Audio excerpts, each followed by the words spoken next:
My name is Matthew Vishaw. I run the website www.bibleprotector.com.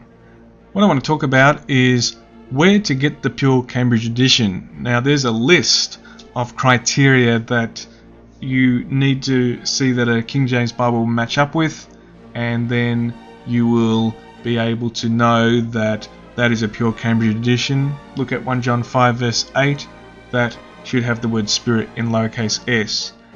Bible Protector is a ministry about upholding the purity of the Word of God, and the King James Bible is the Bible version that we recommend and use, and solely use it, and also which edition? The Pure Cambridge Edition.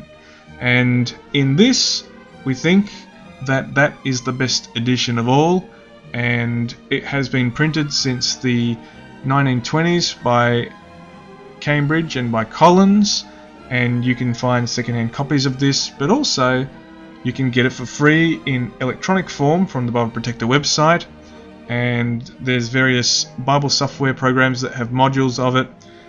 Different internet sites will have it on it, and most especially you can buy Sword Searcher or something like Logos Bible software, and they will have Pure Cambridge Edition in them, especially as their King James Bible text, or the King James Version as it was called.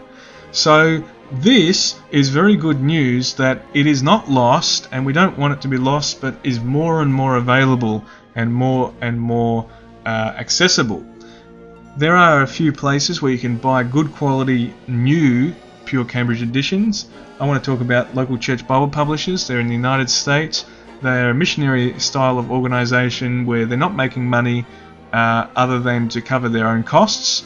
And although they have not always printed the Pure Cambridge Edition, at the moment I want to talk about two product ranges where they do have it. Now, I just have here as a caveat that you should always check if at all possible, because a publisher can publish and then alter a word and make it not a Pure Cambridge Edition anymore by changing, let's say, 1 John 5:8 from lowercase s on the word Spirit to capital S on the word Spirit, and keep the same ISBN. So you have to check beforehand.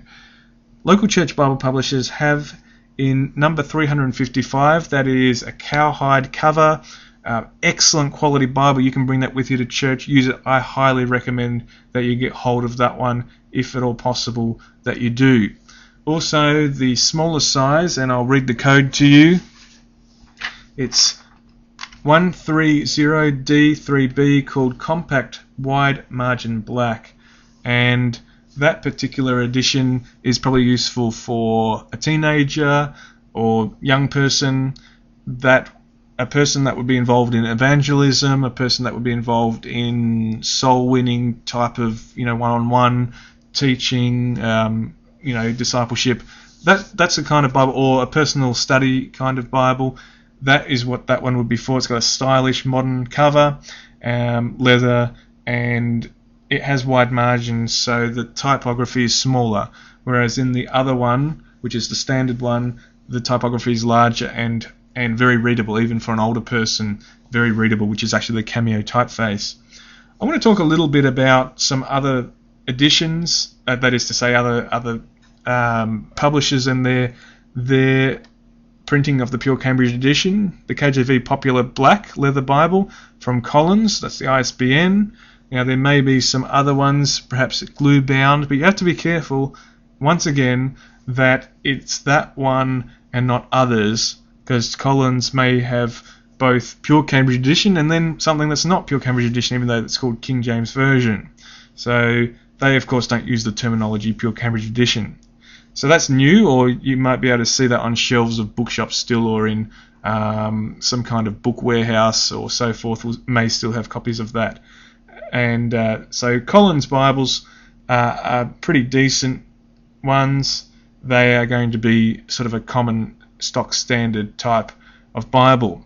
Of the higher caliber and range is the Cambridge, and the Cambridge Bibles, I bought this through the internet. You can get different ones, you can get Pit Minions, you can get Cameos. If they're dated, especially dated sort of the 70s or something like that, that's going to be a good place to look for, because of course they changed their editions in more recent times. I've been able to get hold of Cambridge ones printed from the 30s, 40s, 50s, 60s, 70s, and even into the early 80s. And some of them, people haven't used them, and you get them secondhand, and they're like you're getting a new Bible, and they're really good. And if we didn't buy them and use them, then it would be like that Bible would just not be used. Well, that's not good.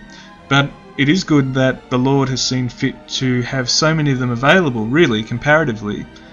Especially of the little Ruby Bibles, of which there are millions of copies, and therefore every time I go to a book sale, or every time I go to a secondhand bookshop, it's just a wonder that so many times I've been able to get hold, in looking at the King James Bibles they have there, of a Ruby one printed by perhaps for the British and Foreign Bible Society, printed by Cambridge, and it'll be a pure Cambridge edition, and it'll match up with the criteria from what should be a pure Cambridge edition.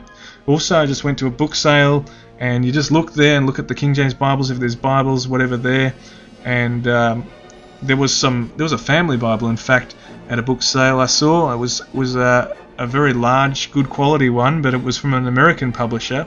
And I've been to antique book dealers and so on around the place. You can do this yourself. Look in your town, look on the internet. They're around, and then some of them won't be pure Cambridge edition, but you'll still see some nice Bibles around the place. But often, and it's a wonderful reality that this happens, is that in the Bibles you'll find a pure Cambridge edition. And I've been able to find a lot. There must be a lot around in Australia, I guess. And this one here is a Brevia, and it's without italics, with the Apocrypha and with the translators to the reader. So in your diligent seeking, I pray that you find a copy of the pure Cambridge edition. God bless you.